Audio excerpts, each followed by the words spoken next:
अगर मैं कहूँ कि राम भगवान मांस खाते थे तो ये चौंका देने वाली बातें साउथ की एक मूवी ने लोगों के सामने रखी, वो भी खुद वाल्मीकि जी के श्लोक के आधार पर। तो क्या मेकर्स सही है? नहीं, आज जानेंगे कि कैसे मेकर्स ने चतुराई से आधे श्लोक को काट के हिंदू देवी देवताओं का मजाक उड़ाया। ऐसे ही पीके मूवी ने शंकर भगवान का और रॉक स्टार मूवी ने हमारे आध्यात्मिक मंत्रों का खुलेआम अपमान किया। तो क्या मेकर्स चंद पैसे कमाने के लिए ऐसा जानबूझकर करते हैं? जानने के लिए वीडियो के एंड तक बने रहिए। So let's begin the video. Number 1, अश्लील है ये गाने। भारत माता यानी दुर्गा माता और काली माता के संगम का एक स्वरूप। इतना ही नहीं, आज इंडिया में हम अपनी भूमि को भारत माता कहते हैं और माता के मंदिरों में जाते हैं। पर हिंदुओं के लिए पवित्र माने जाने वाली इस देवी को 2014 में आने वाली यारियों ने कुछ इस तरह दिखाया। मूवी के एक प्ले में जब एक सोल्जर मर रहा होता है तो उसे अंतिम बार मिलने खुद भारत माता आती है, लेकिन इमोशनल दिखाई देते इस सीन में मेकर्स ने भारत माता के कपड़े उतारते हुए दिखा दिया। इतना ही नहीं, इसके बाद शीला की जवानी गाना भी बजता है। कौन है ये लोग? कहां से आते हैं? ऐसे ही हिंदू देवी देवताओं का नाम लेकर स्टूडेंट ऑफ द ईयर ने राधा सॉन्ग रिलीज किया था। यहाँ आलिया को राधा और वरुण धवन को कृष्ण कहा गया और गाने के रिलीज में राधा के ठुमके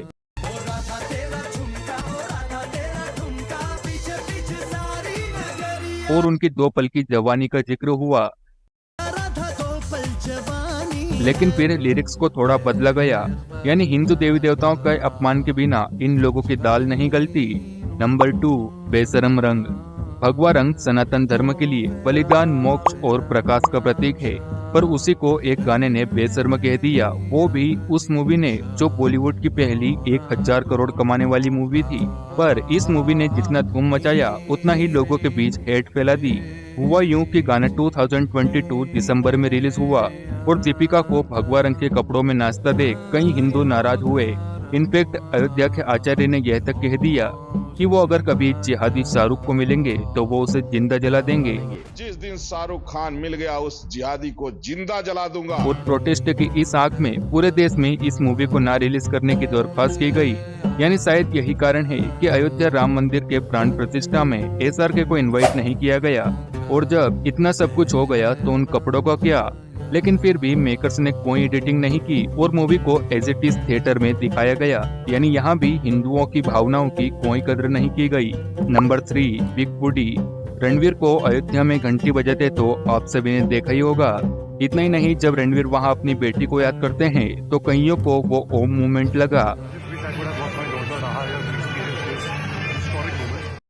पर तब का क्या, जब रणवीर के बीफ लवर वाले कमेंट पर लोगों ने आपत्ति जताई। मगर क्या आप जानते हो ये कमेंट कब कहा गया? दरअसल रणवीर ने ये बयान अपने रॉक स्टार मूवी के प्रमोशन के टाइम दिया था। इनफैक्ट रॉक स्टार मूवी के सीन में रणवीर एग्रीमेंट पढ़कर हिंदू मंत्र का उच्चारण करते हैं और उसमें माँ की आंख जैसे शब्द डाल देते हैं। और जब उनकी शमशेरा रिलीज हुई तब बाई गॉड का नारा उठा। मतलब मैं गाली दे दूंगी, bad, don't watch Shamshera, please don't watch. वो भी इसलिए क्योंकि उस मूवी में विलेन के माथे पर एक बड़ा सा तिलक लगाया गया।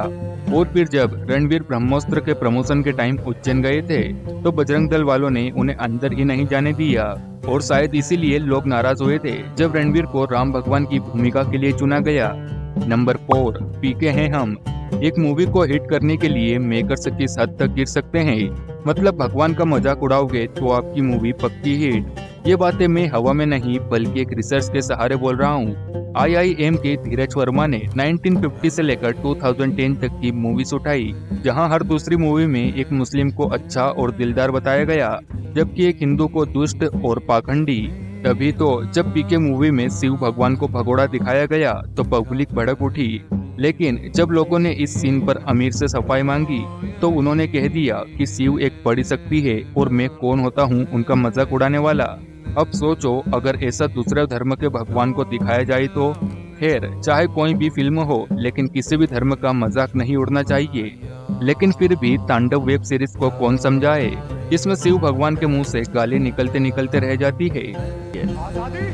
हालांकि लोगों के प्रोटेस्ट के बाद अमेज़न प्राइम ने उस सीन को निकाल दिया लेकिन इसके बावजूद तांडव मूवी को करोड़ों लोगों ने देखा। नंबर 5, दुनिया की सबसे हिट फिल्म, सदी के सबसे बड़े महानायक, एक एंटी हिंदू, अपने हाथों में चोट आने के बाद भी राम मंदिर जाने वाले अमिताभ असल में कौन है? इसका खुलासा खुद रो के एक एक्स एजेंट एन के सूद ने कर दिखाया। उन्होंने बताया कि कैसे दीवार मूवी में अपनी मां के लाख समझाने के बाद भी अमिताभ मंदिर की सीढ़ी नहीं चढ़ते, लेकिन एक व्यक्ति के कहने पर बिल्ला नंबर 786 पहन लेते हैं। इनफैक्ट मूवी में ये बिल्ला अमिताभ की जान भी बचाता है। लेकिन इत्तेफाक से मेरी जेब में मेरा बैज था, बिल्ला नंबर 786। तो इसने तुम्हें बचा लिया? जी हाँ।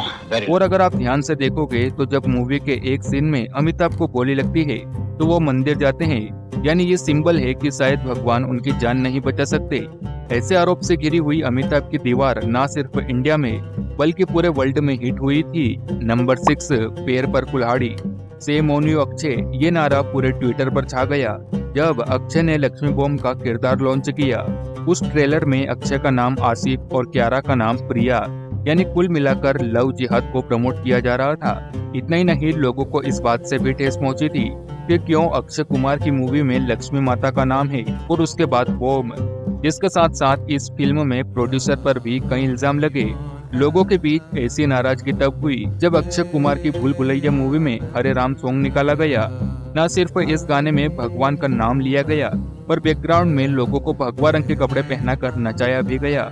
इतना ही नहीं, अगर आप देखोगे तो कुछ लड़कियों ने पेंट के तौर पर कुछ नहीं पहना था, लेकिन फिर भी अक्षय कुमार की वाहवाही की गई जब उन्होंने मिशन मंगल, राम सेतु और OMG जैसी मूवीज की। वैसे दोस्तों, इस टॉपिक पर आपकी क्या राय है हमें कमेंट में जरूर बताइएगा, और ऐसी ही रोचक वीडियो जानने के लिए अमन फैक्ट पॉइंट को अभी सब्सक्राइब करें।